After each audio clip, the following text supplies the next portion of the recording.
So I just wanted to go through a few things that I, as a motorcyclist, cannot live without. Well, I mean, I can live without them, but they help a lot.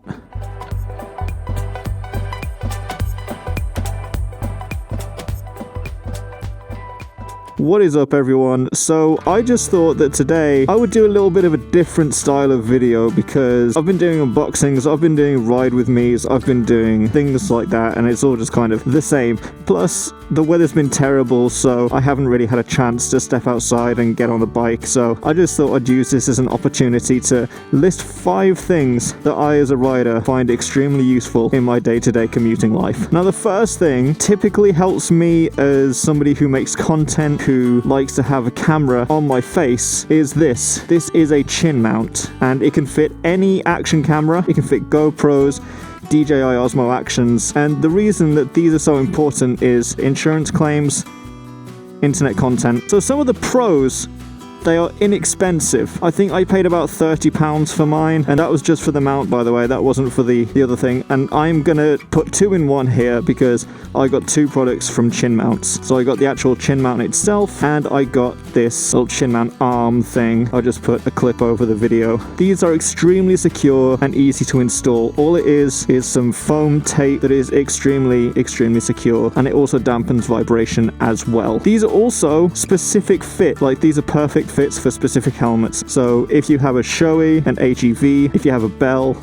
they make them all for whatever helmet model you've got. These are extremely lightweight and non-intrusive or obstructive. So the camera sits about here, and this is where the top of the camera will be. So if I grab my GoPro cage, you can kind of see that this is not obstructing my view at all. You know, unlike some action camera mounts that strap in through the helmet face, chin mounts have designed their product so that you can have full function of your visor, you know, being able to fully close it. So if I lift this up, if you have something going in through here, it kind of obstructs your ability to fully close the visor, right? And because of the way that this is designed, you have full functionality of your visor. Very nice. And they're also a very reputable company. I'd also like to say as well, just to preface, I'm a very small channel here on the YouTube, so none of this is sponsored. All of this is to do with my personal experience. I bought all of this with my own money, and I'm not being endorsed by any company. Just, you know, for legal reasons, I have to say that. Now, some cons for these chin mounts. If for whatever reason you wish to uninstall this from your helmet, say if you've stopped riding, if you wish to sell your helmet and the buyer doesn't want the chin mount on there, it is quite difficult to remove. And even if you do get to remove it, I'm not sure if the sticky residue that is left behind is going to still remain. Because of the specific helmet style, if you get a new helmet, for example, my HPS X08 over there from Givy, I cannot then put this on that helmet. So say, for example, you sell this helmet, you want to take this off because the buyer doesn't want it, and then you want to put it on a different helmet, you can't do that. Another con, I don't think that this is a con at all, because I know how far 3D printing has come, but these mounts are 3D printed and you can see print lines on the product. However, this is extremely superficial and very subjective. It doesn't bother me in the slightest. And in fact, I kind of like it. I don't know. Some people might not like the fact that you can see the printing lines. I don't mind that at all. I need to kind of speed this along, and I know this isn't going to be a very short video, so buckle in, buttercup. And the other thing that I wanted to go over in this little section of the video is the accessory that I got with it. So I got the handlebar mount for an action camera, which I, funnily enough, am using on my Manfrotto tripod because I don't have like an adapter for an action cam, so I just thought I'd use a handlebar mount. So, I mean, if it works, it's not stupid, right? So one of the many pros about this is that it has very premium build quality made from sturdy plastic. The screw points are reinforced with thick metal, and you have the ability to adjust the main thing to any diameter of handlebar that you want. It's a one-size-fits-all system. It is fully secure and adjustable for all angles. So this is basically a dual ball head system, which means that you can move the camera any which way you want. Let me just demonstrate that real quick. You can do portrait mode, landscape mode, you can twist the camera every which way you want to twist it. I'm just going to keep it like this. The thing is as well, chin mounts always come with all the parts except for like the camera cage. These are also very inexpensive. Like, I don't know how much I paid for this specifically, but I bought it as like a package deal, but they are very inexpensive for the quality that you're getting. In terms of cons, I cannot find any at the moment. If I ever do, I will update the video description to list those or put the cons in. Okay, this is a big one. Number 4. Cardo. Now, for those of you who don't ride or don't know what Cardo is basically a communication system, and this is like the brains of it all, okay? This goes onto the side of your helmet, not that side, it goes onto the side of your helmet, and it's wired to speakers on either side, or depending if you have the mesh, it goes all around the helmet on the inside. And also you have a microphone here as well. Okay, so let me just go over some Cardo pros, shall we? So, software, very easy to set up, connect to your phone, and very easy to use. On the flip side, and this isn't really a con because this doesn't really affect me because I took this into JNS both times I got this installed, it's quite difficult to install. For me, anyway. It was too complex for me to even think about doing. I don't like ripping out the insides of my helmets. It doesn't feel like something I should be doing with the amount of knowledge that I don't have. So software side, easy. You remember I was talking about the speakers? Well, they are premium quality JBL speakers. I will have to put the diameter of the speakers that I currently have on the screen right now because I cannot remember. The one that I have is the Cardo Freecom 4X, and it's not a Pack Talk and it's not a Spirit, it's somewhere in the middle, alright? It gives you the ability to safely answer phone calls without having to actually get your phone out of your pocket or touch your phone whilst you're riding if it's on like a mount, because it has these nifty little buttons, right? That's the answer call button. It's got a little volume wheel down here. It's got 3 buttons, 1 dial, so it's very easy to safely answer phone calls. It has a designated phone app to manage, configure and control your comm system, which means you can remotely control your intercom, your music and radio functions, as well as customize your device settings and perform over-the-air software updates. So what this basically means, this little guy does everything. Well, not everything, it doesn't do your washing up for you. This is small and non-intrusive or obstructive, so let me just demonstrate really quick.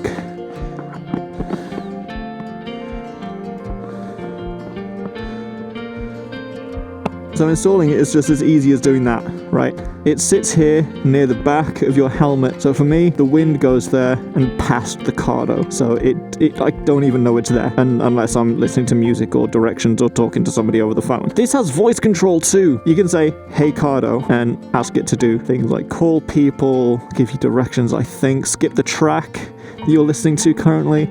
It has voice control. It's cool as hell. It also has extremely long battery life, so a full day of riding should be no problem for this. It's a very reputable brand, okay? I know there are many brands out there. I know that Cena has a very good reputation as well with some people, and it also has fast charging. But that reputable brand brings us to the cons, and the first con is the price point. Now, these are very expensive. The first time I bought this, it was more expensive than my Givi helmet. I paid £130 for my Givi helmet, and this, I think, was about 200 and something pounds. Here we go, yeah, it's expensive for more premium models. Prices range from £70 for the Spirit series to over £600 for the Pack Talk Duo. Now, the second con is that some riders find these buttons really fiddly and difficult to operate whilst wearing gloves, right? Now, these gloves, they are Alpine Stars, and they are like summer gloves, so they're quite thin. So these are really quite easy to operate this. But my other gloves that are just there on that shelf, they're quite thick. Okay, so this has problems with cross-platform compatibility, basically meaning that if you wanted to talk with fellow group riders, you can almost seamlessly connect with other Cardo users. However, if they have, for example, like we mentioned earlier, a Cena, you might have some problems connecting with them. Okay, so these also have some occasional software quirks, such as bugs pertaining to volume levels, pausing music randomly, or rarely it will have trouble connecting with your phone or other users, or just connectivity issues. But that is very rare that happens. Moving on to numero 3, quadlock. Now, since I have had my motorcycle, not since I've started learning, but since I've had my motorcycle, I have used quadlock to attach my phone to the handlebars. Now, don't get it twisted. I am not advocating for people to use their phone while they're riding or driving or even riding a push bike, right? I don't condone that. It's not safe for anybody. However, if you're looking up directions and you're using it as like a sat-nav, then it's not the worst thing in the world, is it really? But let's go over some pros and cons, shall we? It is a very, very premium piece of equipment. I love the build quality. For the Pro version, it's fully metal construction. It is aluminium. I mean, for the regular, I think it's like really, really sturdy plastic. I think it's like impact resistant, that kind of thing. So if you're more on a budget and you still want a really good quality product, I would go with the regular one. And if you have more to spend on it, I will go with the Pro version. It is very secure and versatile. The way that these work is you put your phone on a 45-degree angle, either there or like there, and then twist it into place and it clicks. It comes with multiple things that you can put into the clamp. It's not like a one-size-fits-all like the chin mount system is, unfortunately. It's versatile, meaning with just one phone case, you can put it onto many different quad lock mounts. Doesn't matter if you got a air vent mount for your car and also a handlebar mount for your bike. You can switch that out and you can put your phone on either of these quad lock mounts. These are very low profile, okay? So I always have this case on. They're very low profile, and I always keep my quad lock mount on my bike because unlike other companies, like RAM mounts are apparently very good, but they're quite big and bulky on the bike. Quad lock is like really small. It doesn't really interfere with anything at all if you take your phone off your bike. You can get vibration dampening and charging options. Yes, they cost more money, but I've heard that if you don't have like a vibration dampener, it can really damage the phone's camera, and we don't want that. Let's be honest, the majority of the time we go for phones based on camera quality. Am I right? Or am I right? Or is that just me? It's a very reputable brand. I nearly fell over into the wall. And I haven't had experience with this personally, but I've heard that they have outstanding customer service when it comes to returns or queries about their products. Let's get into the cons of this, shall we? And the first con, as was with the last one, is the price point. The only thing with this, for me personally, is it's like Apple, right? You have to be committed to the brand in order to, or a better example would be my cameras up there. I have Canon systems, right? I have a Canon SLR, Canon DSLR. I've got a multitude of Canon lenses. I can't put those lenses on a Nikon, without an adapter. I can't put them onto a Sony without an adapter. I can't even put them onto a Canon mirrorless camera without an adapter. You need to be committed to the brand in order to be able to use it. And if you wanted to jump ship, then it's going to be quite a lot of money that you've wasted on something that you may or may not want to keep in the future. Second con is kind of tying into that. It requires a specific case. Now, I've shown this a few times in this video, but this is like the case that you'll probably need. Oh, and this is a big one as well if you're an Apple user. I'm personally not. I use a Google Pixel 9 Pro. It lacks Apple MagSafe compatibility, unfortunately, so I don't know what that means, but I just thought if you're an Apple user, it might be beneficial for you to know that. Some users find the cases to be too bulky. Now, for me personally, I don't. This is quite thin. I enjoy it. It feels comfortable in the hand. It's got like a nice satin finish. Now, this is one that I found a little bit awkward. The locking lever, if you have your phone portrait, the locking lever is to the side, right? And it's quite awkward to get to that, to unlock it. Whereas when it's when it's portrait, it's easy to get to because it kind of protrudes from the side of the phone. When it's portrait, landscape, oh my goodness, I'm a photographer. I should know the difference between landscape and portrait. When it's landscape, it's awkward to get to the locking lever to unlock it, right? When it's portrait, there we go, that's better. It's quite easy to do so because it protrudes and you can get to it a lot easier. Now let's get back on to a fun one, okay? The DJI Mic series. Now, I have always used my DJI Mic 2, which is this little number here. This microphone has served me very, very, very well. It's a very, very good microphone. And the reason for that is it's very small, it's wireless, and it's very easy to connect to DJI Osmo devices as well as your mobile phone. The DJI Mic series has fast charging, especially from the Mic 2 and the Mic 3. Spoiler alert, I'm actually using the DJI Mic 3 right now because I want to see how it works, and so far I think it's working quite well. It's not obstructive and non-intrusive. However, when I use this with the wind filter, because of the size of the microphone is slightly bigger, the wind filter kind of comes up above my eye, which is not safe to ride with. Any obstruction in front of your eyes that is opaque is a big no-go. Microphones, very opaque, cannot see through them. Do not recommend. That is why I bought this, and I'll be doing a full review on this after I've done this video and when I next go on a ride, because I can test this indoors until the cows come home. But until I know what it sounds like when I'm riding, if it's comparable to the Mic 2, I will continue to use this microphone. Another pro is this comes with dead cat filters as standard. The DJI Mic 2 comes with one that plugs into the lavalier microphone input like that.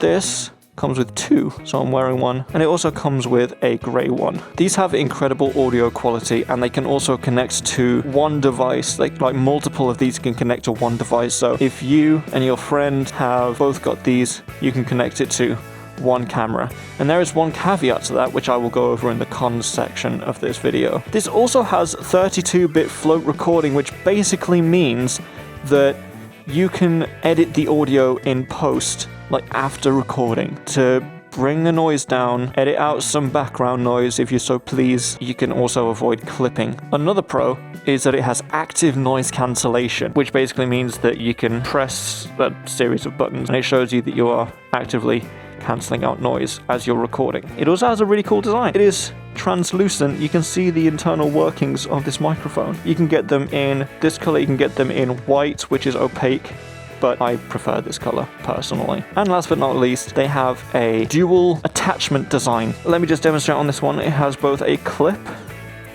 and on the back there it has a magnet. Now onto the cons, shall we? These things are dear. Like, they are expensive. This one that I'm using right now, retail price is probably like £85. I got it for 72 because it was on sale. This one I think you can get a little bit cheaper. I bought mine on the DJI website. By the way, links to all of these products are going to be in the description down below. If you want to get these, it is entirely your prerogative, and I would encourage you to do so if you think that they would benefit you. Okay, so another con is that you can only connect multiple transmitters.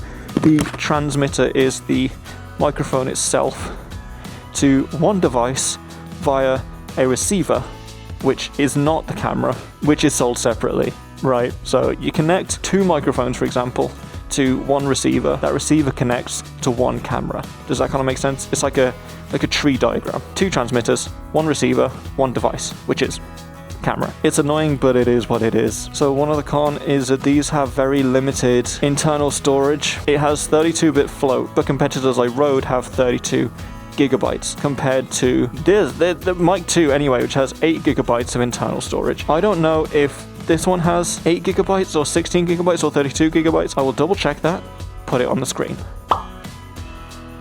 But that is another con of the Mic 2. If you want to do active noise cancellation, you have to be wary about noise cancellation artifacting, which basically can sometimes make the audio that comes from your mic sound tinny or robotic. But that's only in certain environments, so just be careful when using active noise cancellation. As I said, the Mic 2 is quite a lot larger than the Mic 3, which if you're wearing it in a helmet, it can be quite a lot more obstructive. You need to be able to see the road. It's no good. If you cannot see fully, it's no good. I've risked it. I don't want you to risk it, okay? That's why I bought this. I'd rather spend 80 odd pounds to get a new microphone than to end up in the hospital because I didn't see a car that was on my left. If I can avoid it, I'll avoid it. Last but not least, this video has gone on for like almost 50 minutes. This is a mobile phone app, and I saved it till last because I want you leaving this video with something in your mind, fresh in your mind, that is really important, and that is motorcycle crashes. As a motorcycle rider, every time I go out and ride, I risk crashing, and in doing so, I risk losing my life to other road users due to my negligence if I'm not fully awake. I don't tend to ride when I'm sleepy anyway, but if for whatever reason I do end up crashing my motorcycle, there is an application on my phone called Real Rider, and basically what this does is it uses your phone sensors like your gyroscope, your GPS, and your accelerometer to detect if you crash. This is very, very useful, especially if you're a new rider and you're just getting to grips with riding a motorcycle. If this is your first vehicle, getting used to the road, this is extremely important, so I need you to listen. Motorcycles in the UK take up about 1% of all road users, but the crash statistics are much higher. When it comes to fatalities, we are also fairly up there. This is why this is important. This is why I saved this till last. This is why I need you to listen. This is probably one of the best things on this list because everything else is superficial. Action cameras, mounts, phone cases, it's all superficial. What matters is your safety. And let's go over some of the pros and cons of the Real Rider app, shall we? The pros list is so much longer than the cons list. So like I said, it has automatic emergency detection, which uses your smartphone sensors such as a gyroscope, accelerometer, and GPS to detect a crash. If the rider is unresponsive after an alert, it will send the rider's location and medical data. You need to fill in your medical data, by the way, like your blood type, so that paramedics can know what to do and what medications you take, what you're allergic to, that kind of thing. Sends it to emergency medical services, so in the UK it'd be the NHS, in the US it would be expensive. It is highly reliable as well, which is really good. This is something that I was really kind of concerned about. It has a less than 1% false activation rate, which basically means sometimes if you use like Waze navigation, sometimes you could be stopped at a red light. Your little avatar thing, you can just kind of glide over like 3 blocks and it says, you're going at 327 miles per hour. It's like, I'm at a red light. Chill. Anyway, sometimes that can happen with a GPS. Sometimes you can drop your phone on the ground and it will sometimes, very rarely, detect that as a crash. But because of the alarm, you can cancel that detection. So although that happens, that is rare and that is a pro. So it's been tested vigorously in simulations and that kind of thing as well, which I think is a really good thing. It's a huge peace of mind for solo riders such as myself, because if you are riding on your own, and if you're in a remote area where barely any people are, the chances of help getting to you, especially if you're incapacitated, if you've got a head injury, God forbid a spinal injury, if you need help, you're in a remote area, you're a solo rider, there's no one else around, this app can help. If you're riding with friends, if you crash, they're going to pull right over. If they're good friends, they're going to pull right over. They're going to call assistance. They're going to make sure that you're doing okay. They're going to do everything right. If you're a solo rider, you've got no one there. Except for Real Rider. This app is privacy focused as well, which means it does not save or store or record your speed. When you're going at speed, it knows what speed you're going at, but it does not save or record that speed. So you cannot be charged via the app with speeding offenses, which isn't really an issue for me because I've got 125 cc's between my legs, right?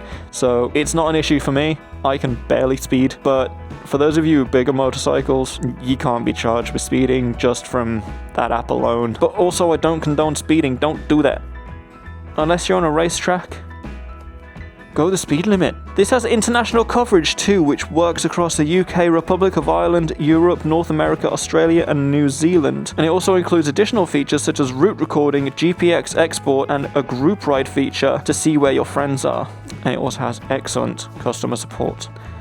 Now let's get on to some of the cons of this. Okay, so although this app is free to download, core crash detection services like your SOS, which is your automatic call an ambulance due to the crash detection, you have to pay $3.99 a month for that. But personally, I would advise paying that. I would rather pay $3.99 a month and have that peace of mind than to potentially have my life cut short. This app also is dependent on your mobile phone signal and your battery life. So like many apps, you need to have a signal to use this. So that also means that if you're in a remote area with less phone signal available, it won't work, or it won't work as well. It has no integrated navigation, which for me isn't really an issue because I've got Waze and Google Maps and they're both free to download and use, so it doesn't really bother me none. There is a potential for false positives, which I touched on earlier, but like I said, there is a less than 1% chance of this happening. Fewer than 1% of phone drops, of GPS glitches and bugs have resulted in a false activation.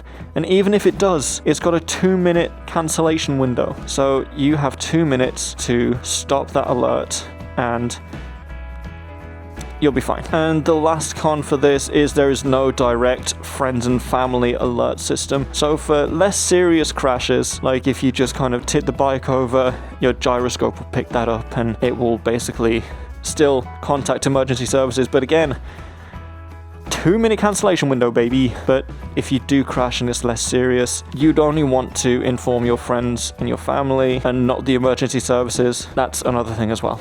Anyway, I'll leave this video here, guys. I hope you enjoyed it. If you found any of this information useful, then please do be sure to leave this video a like, as well as comment down below what motorcycle gadgets you can't live without. But until next time, I'll see you next time. What the hell was that? Bye.